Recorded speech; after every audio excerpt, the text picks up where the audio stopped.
Hello friend, સ્વાગત છે તમારું ધારાસ કિચનમાં. આજે આપણે બનાવીશું ઇન્સ્ટન્ટ વેજીટેબલ હાંડવો. આ હાંડવો દેખાવે તો સુંદર છે જ, પણ સ્વાદમાં પણ એટલો જ ટેસ્ટી બન્યો છે અને બનાવવામાં તો જરા પણ વાર નથી લાગતી. તમે તમારા બાળકોને આ રીતે વેજીટેબલ્સ ખવડાવી શકો છો જો તે લોકોને વેજીટેબલ્સ ના ભાવતા હોય તો ચાલો જાજો ટાઈમ ના લેતા આપણે રેસિપી તરફ જોઈએ. તો તેમાં હું આજે 3 પ્રકારના લોટનો ઉપયોગ કરવાની છું, જેમાં અડધો કપ ચોખાનો લોટ લેશું, અડધો કપ રવો, ઝીણો રવો યુઝ કરવાનો છે, અને અડધો કપ ચણાનો કરકરો લોટ, જેનાથી તેનું ટેક્સચર બહુ સરસ આવશે. પછી તેમાં સ્વાદ પ્રમાણે મીઠું એડ કરશું, 1 ચમચી જેટલી હળદર અને 1.5 ચમચી જેટલું ધાણા જીરું એડ કરશું. અને જો ભાવતો હોય તો ગરમ મસાલો થોડો એડ કરવો અને હિંગ. અને આ મિશ્રણને બરાબર ચમચાથી મિક્સ કરી લેશું. મિક્સ થઈ જાય એટલે આપણે તેમાં વેજીટેબલ્સ એડ કરશું.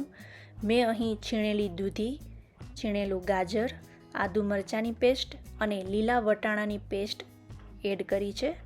તમે તેમાં મકાઈના દાણા એડ કરી શકો છો, સિંગદાણા એડ કરી શકો છો.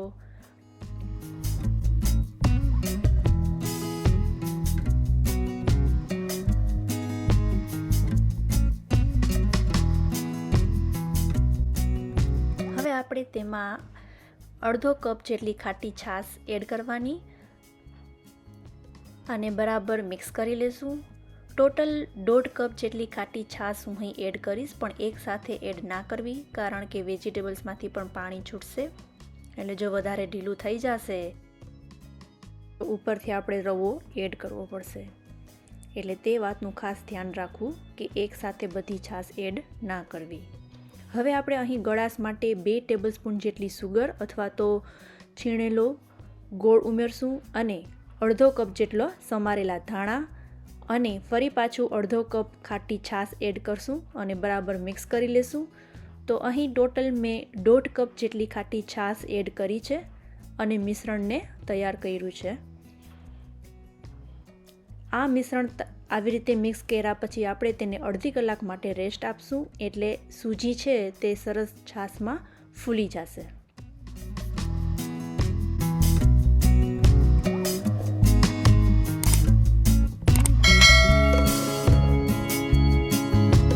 હવે અડધી કલાક પછી આપણે જોઈએ તો અહીં મિશ્રણ છે તે સરસ સેટ થઈ ગયું છે. નથી તે વધારે ઘાટું કે નથી તે પાતળું.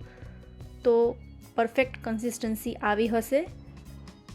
અને જો તમને લાગે કે વધારે કઠણ છે તો થોડી છાશ એડ કરી અને થોડું ઢીલું કરવું.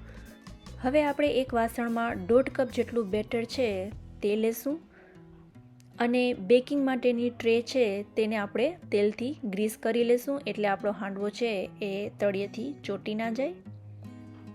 આપણે આ હાંડવાને બેક કરવાના છે ઓવનમાં.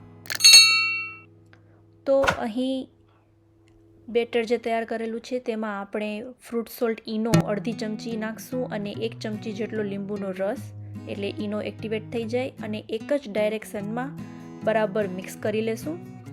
આ સ્ટેપ કરતી વખતે ઓવનને પણ ઓન કરી દેવું, એટલે તે પણ પ્રીહીટ થઈ જાય.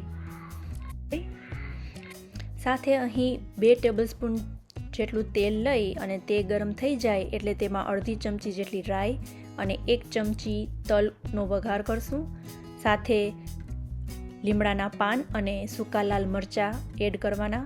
હું અહીં એડ નથી કરતી, બાળકો ખાવાના છે તે માટે, પણ તમે એડ કરશો તો બહુ જ સ્વાદમાં સરસ લાગશે. અને આ વઘારને આપણે તરત જ તૈયાર કરેલા મિશ્રણમાં એડ કરી અને મિક્સ કરી લેશું. જો તમારી પાસે મોટી ટ્રે હોય તો તમે મોટી ટ્રેમાં બધું જે મિશ્રણ તૈયાર કરેલું છે તે એડ કરી શકો છો.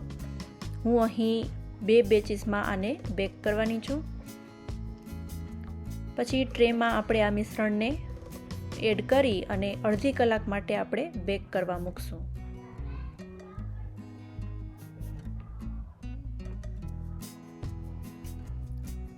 અડધી કલાક રાખ્યા પછી આપણે તેને ટૂથપીકની મદદથી ચેક પણ કરી લેશું કે બરાબર કૂક થયો છે કે નહીં. તો અડધી કલાક પછી તમે જોઈ શકો છો કે આપણો હાંડવો છે તે એકદમ સરસ કૂક થઈ ગયો છે. આપણે તેને ચટણી અથવા તો કેચઅપ સાથે સર્વ કરશું.